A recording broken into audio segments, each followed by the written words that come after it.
అందరికీ నమస్తే అండి. వైసీపీ బ్యాచ్ అప్పుడే దిగిపోయారండి. ఇప్పుడు ఉచిత బస్సు దీని గురించి అప్పుడే ఫేక్ ప్రచారాన్ని మొదలుపెట్టేశారు. రాజమండ్రిలో కొంతమంది వైసీపీ మహిళా నాయకురాళ్ళ చేత వాళ్ళని ప్రయాణికులుగా చిత్రీకరిస్తూ వాళ్ళ చేత కొన్ని వీడియోలు మాట్లాడిపోతున్నారండి. మేము ఉచిత బస్సు అనుకుంటే ఎక్కడి నుంచి ఎక్కడికైనా వెళ్ళిపోదాం అనుకున్నాం, రోజు తిరగవచ్చు అనుకున్నాము, కానీ కొన్ని బస్సులకే పరిమితం చేశారు. నేను ఇక్కడి నుంచి తిరుపతి వెళ్ళాలనుకుంటున్నాను, నాకు ఉదయం నుంచి సాయంత్రం వరకు బస్సులు అందుబాటులో ఉంటాయా, ఇవన్నీ చాలా చెప్పుకొస్తున్నారు. ఒకసారి వినిపిస్తా చూడండి. ఎక్కడానికి అవకాశం ఇవ్వడం దారుణం అంటున్నారు. ఎందుకంటే సుదూర ప్రాంతాలకు వెళ్ళాలని ఇతర సర్వీస్ అవకాశం కల్పించకుండా కేవలం ఈ 3 సర్వీసులకే పరిమితం చేయడం సరికాదన్నారు. దీనికి సంబంధించి వీళ్ళంతా కూడా రాజమండ్రి వైసీపీ మహిళా నాయకురాళ్ళు. నేను చాలా సందర్భాల్లో చూసాను వీళ్ళని. మా రాజమండ్రి బస్ స్టాప్ దగ్గర కాస్త ముందు కాస్త ఓపెన్ ప్లేస్ ఉంటుంది, ఖాళీగా పార్కింగ్ లాంటిది అనమాట. అక్కడి నుంచోబెట్టి చక్కగా వాళ్ళే ప్రయాణికులుగా చిత్రీకరించి రాజమండ్రి మహిళలు అని పెట్టారు. వైసీపీ నాయకురాలు అని పెట్టలే, మహిళలు అని పెట్టి ఇక్కడ వీళ్ళు ఏమని మాట్లాడిపిస్తున్నారో మీకు వాళ్ళ మాటల్లో వినిపిస్తానండి. వాళ్ళ మాటలు వింటే మీకు అర్థమైపోద్దిగా వాళ్ళు వైసీపీ నాయకురాలా లేదంటే సామాన్య ప్రజలు అనేది వాళ్ళ మాటల్లో మీకు వినిపిస్తా. సంక్షేమ పథకం అన్నది రిలీజ్ చేస్తారు. అది ఎంతవరకు అంటే కొంతవరకు మాత్రమే పనికొచ్చేలా చేస్తారు. ఈ మహిళలకు ఎలా తెలుస్తుందండి? ఆల్ట్రా పల్లి వెలుగు బస్సే ఎక్కాలి, లేకపోతే పల్లి వెలుగు బస్సే ఎక్కాలి, లేకపోతే ఇంకో బస్సు ఎక్కాలని ఉన్నాయే 11,440 బస్సులు అండి. ఆ బస్సుల్లో ఇది 5 రకాల బస్సులు. ఎందుకు తెలదండి? ఇప్పుడు మనం ఎక్కడి నుంచి ఎక్కడికి వెళ్తామో తెలియట్లేదా? బస్సు మీద పేర్లు చూడట్లేదా? నేను రాజమండ్రి నుంచి విశాఖపట్నం వెళ్ళాలనుకుంటున్నాను, వెళ్ళి గుడ్డది చేయలేకపోయినట్టు ఏ బస్సు పడితే ఆ బస్సు ఎక్కేస్తాం. మనం అడుగుతామా అడగమా? ఒకవేళ చదువు వస్తే చదువుతాము, చదువు రాకపోతే ఏం చేస్తాం? వెళ్ళి కండక్టర్ గారు ఈ బస్సు ఎక్కడి వరకు వెళ్ళొద్దండి, నేను విశాఖపట్నం వెళ్ళాలనుకుంటున్నాను వెళ్ళొద్దా, లేదు రాజమండ్రి నుంచి భీమవరం వెళ్ళాలనుకుంటున్నాను వెళ్ళొద్దా, అడుగుతారా అడగరా? ఒకవేళ ఆ బస్సు వెళ్తే వెళ్తుందమ్మా అని చెప్పేసి అంటారు. లేకపోతే పలానా చోట పలానా ప్లాట్ఫామ్ అమ్మ అక్కడ వెయిట్ చేయండి బస్సు వచ్చిందని చెప్తారు కదా. అలాగే అడుగుతారండి, మీకు తలకాయ లేదంతే. పరిమితం అంటున్నారు. 5 అన్నారండి, మళ్ళీ 3 కుదించినట్టున్నారు. 3 రకాల బస్సులు. ఆ 3 రకాల బస్సులు ఎక్కడున్నాయి, వీళ్ళు ఎప్పుడు ఎక్కుతారు? చలం గాని, చిన్న తిరుపతి గాని, పెద్ద తిరుపతి గాని ఆ కొండ ఎక్కే అవకాశం ఈ బస్సులకు లేదంట. ఎందుకంటే పెట్టడం ఎందుకంటే దానికని మళ్ళీ శ్రీశక్తి అని చెప్పేసి ఆగస్టు 15కి ఆడవాళ్ళకి స్వాతంత్ర దినోత్సవం రోజు ఫ్రీ బస్సులు ఇచ్చేస్తున్నాం అని చెప్పేసి ఇది ఎలా ఉంటదంటే గ్యాస్ బండ ఒక బండ ఇచ్చేసి వదిలించుకున్నట్టుగా ఉంటుంది. చంద్రబాబు నాయుడు గారి పాలన అన్నది ఎలా ఉంటదంటే ఇలా ఇచ్చాను తీసుకున్నాను, ఇచ్చాను లాక్కున్నాను, ఆయన ఇవ్వడం మాటకే చూపిస్తాడండి. అది జనాలకు ఉపయోగపడిందా లేదా అన్నదే మీకు ఇంకొక వారం రోజులు ఆగితే జనాల్లో మనకు ఉపయోగపడదండి. మనం తీర్థయాత్రలకో లేదంటే షికారు చేయడానికో లేదంటే సరదాగా ఇంట్లో ఏమీ ఊసిపోక అటు ఇటు తిరిగొద్దాం అనుకునే వాళ్ళకి ఎలాంటి ఉపయోగం ఉండదు. ఆ ఫ్రీ బస్ ఎందుకు పెట్టారు? రోజువారీ కూలీలు లేదంటే ఉద్యోగం కోసమో ఉపాధి కోసమో రోజు వెళ్ళి వస్తూ ఉంటారు కదా, వాళ్ళ కోసం పెట్టింది, మనకు కాదుగా. మనకి ఆల్రెడీ కార్లు ఉన్నాయి, బంగ్లాలు ఉన్నాయి, అన్నీ ఉంటాయి మనకి. కారులో ఎందుకులే పెట్రోల్ బొక్కనో లేదంటే డ్రైవర్కి జీతం ఇవ్వాలనో లేదంటే కారు వేసుకుని వెళ్తే కాస్త ఖర్చు ఎక్కువ వద్దని చెప్పేసి సరదాగా అలా షికారు చేసి వద్దాం అని చెప్పేసి పెట్టలేదుగా. బస్సులు అందుకు పెట్టారా? అది కాదుగా పెట్టింది, పేద మహిళల కోసం పెట్టారు. వెళ్తే మీరు వెళ్ళొచ్చు, పరిమితి ఉంది. నువ్వు ఎక్కడి దాకా వెళ్ళొచ్చు, ఎక్కడి నుంచి ఎక్కడికైనా వెళ్ళొచ్చు. పల్లి వెలుగు, ఆల్ట్రా పల్లి వెలుగు ఎక్స్ప్రెస్లు వెళ్తాయండి. 250 కిలోమీటర్లు 300 కిలోమీటర్ల వరకు వెళ్తాయి. అవసరమైతే నువ్వు అక్కడి నుంచి ఇంకో బస్సు ఎక్కొచ్చు, నష్టం ఏమీ లేదు నీకు. డైరెక్ట్గా 700 కిలోమీటర్లు 800 కిలోమీటర్లు ఒకటే బస్సు వేస్తారా? ఇప్పుడు దాకా ఉన్నాయా? లగ్జరీ బస్సులు ఉన్నాయి, లేవని చెప్పి నేను అన్నాను. అవి కూడా ఎప్పుడు ఒకవేళ దూర ప్రయాణాలు చేయాలంటే సాయంత్రం పూట ఉంటాయి, రాత్రి వేళల్లో రోజు మొత్తం ఉండవుగా.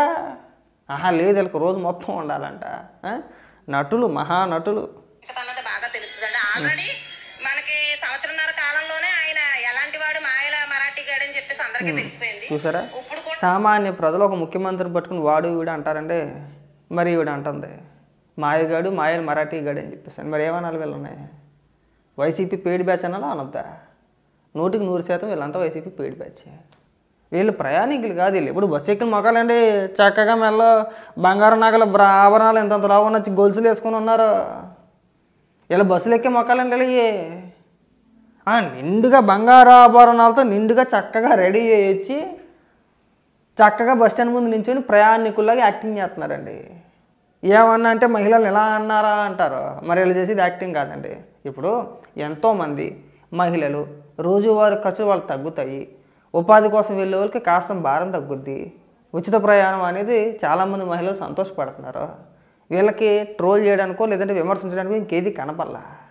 వీళ్ళే ప్రయాణికులుగా వాళ్ళనే ప్రయాణికులుగా చిత్రీకరించి బస్ స్టాప్ ముందు నిలబెట్టి ఇలాంటి డ్రామాలు ఆడుతున్నారు అన్నమాట. వెళ్ళొచ్చింది రాష్ట్రంలో ఎక్కడి నుంచి ఎక్కడికైనా వెళ్ళొచ్చు. లేదంటే వీళ్ళ ఇంటి గుమ్మం దగ్గర నుంచి కరెక్ట్గా గుమ్మం తలుపు దగ్గర ఆపాలి బస్సు. ఆ గేటు దగ్గర ఆ గుమ్మం తలుపు తీయగానే తక్కువని బస్సులోకి ఎక్కియాల. ఎక్కితే ఎక్కడికి వెళ్ళాలో అక్కడ మళ్ళీ ఇంట్లో దింపేస్తారు తీసుకెళ్ళి. సిగ్గుండాలని మాట్లాడడానికి మనం మహిళలే కడుపు అన్నమా తినేది గడ్డానండి నాకు తెలియక అడుగుతున్నా. అంటే నువ్వు రాజమండ్రి నుంచి ఎక్కడికో వెళ్ళిపోతావా? నీకు అక్కడ దాకా డైరెక్ట్ బస్సు వేస్తారు. ఫ్లైట్ వద్దు, ఫ్లైట్ వేస్తారు నీకు. ఫ్లైట్ కానీ హెలికాప్టర్ కానీ పంపిస్తారు నీకు. ఇక్కడ కడుపుకు అన్నం తినే మాటలు మాట్లాడాలి. మరీ బొత్తిగానా విమర్శ చేయొచ్చు, రాజకీయ విమర్శలు చేయొద్దు అన్నట్లా చేయొచ్చు, బ్రహ్మాండంగా చేయొచ్చు. నమ్మేటట్టు ఉండాలిగా. ఆ మహిళలకి ఎలా తెలుస్తాయండి ఈ బస్సులోనే పెట్టారు? ఎందుకు తెలియదండి? ఏమంటే కండక్టర్ గారు చెప్పరా ఎక్కేటప్పుడు, అమ్మ ఇది పలానా బస్సు, ఇది ఫ్రీ కాదు, మీరు ఇక్కడ ఈ బస్సు ఎక్కితే డబ్బులు చెల్లించాల్సి వస్తుంది, ఉచిత బస్సు ఇది కాదు వేరే బస్సు అని చెప్పరా? లేదట. అది ఎలా తెలుసుద్దండి? మీకు అన్ని బస్సులు పెట్టేసి నెత్తిని తడుగుడ్డేసుకుంటారా? లేదు. ఇంక వీళ్ళు ఏమని మాట్లాడతారంటే రానున్న రోజుల్లోని మేము బస్సులు కూడా ఎక్కలేకపోతున్నామంటే వీళ్ళే వైసీపీ మహిళా నాయకురాలే, మేము బస్సులు కూడా ఎక్కలేకపోతున్నామంటే మాకు ఏమైనా హెలికాప్టర్ ఉంటే అరేంజ్ చేయండి అని అడుగుతారు. ఇంకా ఉంది చిన్న ముక్క వినిపిస్తామని అంటే ఇంకా జనాలు ఇంకా ఆడవాళ్ళు కూడా బయటకు వచ్చేస్తారు. ఒక ఊరు నుంచి ఒక ఊరికి షికారు చేసే వాళ్ళు వేరుగా ఉంటారు. కూలి పనులు చేసుకునే వాళ్ళు స్కూల్స్ కు కాలేజ్కి వెళ్ళి మళ్ళీ పల్లెటూరు నుంచి పట్టణం వచ్చేటోళ్ళు ఉంటారు. వాళ్ళు ఏంటంటే అన్ని కూడా ఫ్రీ బస్ వస్తుంది బాగుంటది అనుకున్నారు. ఈయన 5 బస్సులు అన్నారు, తర్వాత 3 బస్సులు అన్నారు, తర్వాత రేపొద్దున ఒక బస్సు అనొచ్చు, మనం చెప్పలేము. ఏంటంటే కాలేజ్ నుంచి వెళ్ళేవాళ్ళు ఆర్డినరీ ఎక్కి అందులో కూర్చొని వాళ్ళ లంచ్ అలా తినేసే టైం అయిపోతుందండి. వాళ్ళకి పనికిరాదు ఇది. ఇంకా మీరు ఏం మాట్లాడతారు మీరని అర్థమవుతుందా? అసలు మీరేం మాట్లాడుతున్నారు, ఎందుకు మాట్లాడుతున్నారు, మీకు క్లారిటీ ఉందా? ఇప్పుడు షికారుకి వెళ్ళే వాళ్ళు వేరే ఉంటారు, అది మీరే చెప్పుకొచ్చారు. ఉపాధికి వెళ్ళే వాళ్ళు, పని చేసుకోవడానికి వెళ్ళే వాళ్ళు అంటే వేల కిలోమీటర్లు, వందల కిలోమీటర్లు ప్రయాణం చేస్తారండి. ఎన్ని కిలోమీటర్లు ప్రయాణం చేస్తారు? ఎన్నండి?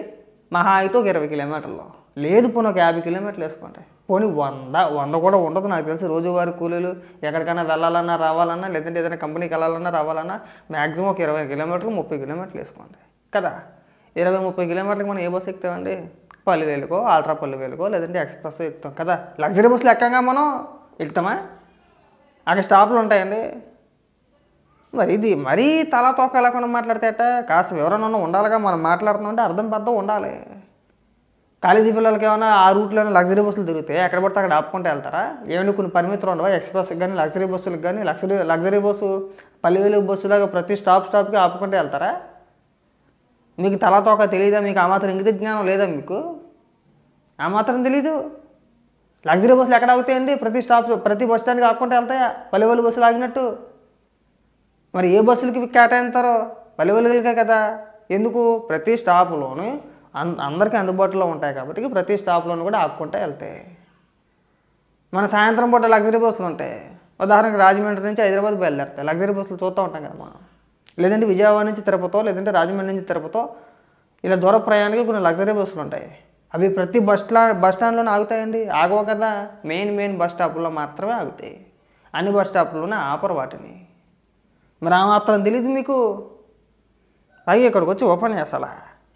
బాగా వెళ్ళిపోయి నేను ఖాళీగా ఉన్నాను, గుడికి వెళ్ళిపోయి దండం పెట్టుకొని వచ్చేద్దాం అనుకునే వాళ్ళకి కూడా పనికిరాదు ఇది. చంద్రబాబు నాయుడు గారు ఏంటంటే ఆయనకి అది తెలియదు అట్లా ఎక్కువండి. బాగా ఏం చేసినా మనం చేసేసామన్నట్టు ఉండాలి పని. ఆ పని ఫుల్ఫిల్ అవ్వకూడదు. ఇప్పుడు జగన్ గారు ఏం చేశారంటే నీకు డైరెక్ట్ అకౌంట్ లో అమౌంట్ వేస్తారని చెప్పారు. మాట అన్నట్టుగా ఖచ్చితంగా ఆయనకి అన్ని కష్టాలు పడ్డా వేసేసారు. ఈయనేం చేశారు? కనీసం స్కూలు పిల్లలకి కూడా ఉపయోగపడకుండా చేశారండి. బస్సు పెట్టేసాను అన్నారు, గ్యాస్ అన్నారు, ఒకటే ఇచ్చారు. అట్లా కాదండి, మీకు మాట్లాడడానికి సబ్జెక్ట్ లేదు, బొక్కలేదు, ఏం లేదు. ఇక్కడ ఊరికే విమర్శించాలి కాబట్టి విమర్శించాలి. వాళ్ళు స్క్రిప్ట్ ఇచ్చారు, ఏమీ చేయలేదు, దానికి తల తోకలేదు.